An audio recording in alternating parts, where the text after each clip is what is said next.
So I'm here at the Vintage Fashion Show, and I'm speaking to the famous Lee Leschner, who has written about half a dozen books, would you say? What are some of the titles? Let's see.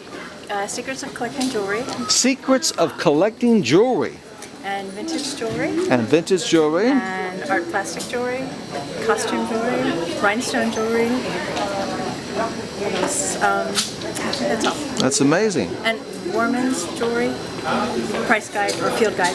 Wow. Yeah. You're kind of a workaholic, aren't you? And you're a practicing attorney, is that Yes, right, for the entertainment industry? attorney. For the Entertainment and business. And you used to produce videos? I used to produce videos and infomercials. Thank God. So do you ever sleep? Not much. Not much. So I understand that on top of that, that you are doing this. So what is this about here? I'm the chairperson on that event. It's the Beverly Hills Bar Association's Vintage Bouquet, which is our food and wine event, and the money goes to Public Council, which we started over 40 It goes to what? Public Council, What's which Public we started Council? over 40 years ago. It provides free legal work to the community, I see. so people can come in and get their legal. So in case I get in trouble for a copyright infringement or defamation of character, the Well, things that I'm not likely. that kind of thing. Well, what do you handle more then? in terms of landlord-tenant issues. Oh, in case my landlord kicks me out, Yes, because yes, that might happen. That kind of thing. More services that if you're having problems, with, your landlord, if you're having problems with, any like insurance issues, if you have. I see. Well, I think more personal. So if I become a corporate raider, you wouldn't help me No. take over and do a hostile No. takeover. I see. No. So now I understand you've written quite a few books, and is there no subject that you have the slightest interest in wanting to do a book on? Yes, there is. But you're not in a position to announce to the entire world. No one wants to do the book, so I may self-publish it.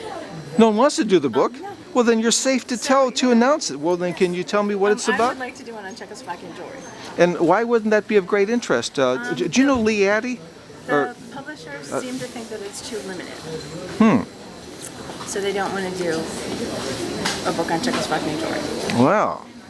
I bet you will do one on Czechoslovakian. Now, what are some of the interesting aspects about Czechoslovakian jewelry? It's my favorite kind of jewelry. And why is that? It's just beautiful.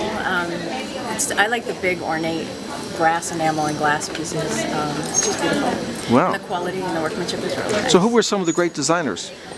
We don't know. They were never signed. They were just signed, Czechoslovakia. And so if you were to do a book on the subject, would you have to research and try to... I would try to do that. I know a lot of history about how they were made, and it was more like a cottage industry that grew. And so it's not really, quote, designers, because it was made, each component was made by different groups. Do you know the names of some of the companies?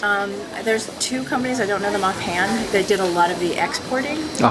But they didn't necessarily make the jewelry, so... And when was the big decade for great Czechoslovakian? 20s, 30s. I see. That must have been a great decade for everything. Yeah, it's beautiful. Okay. It's beautiful, so. Well, great. Well, thank you, Lee. Thank you. Thank you.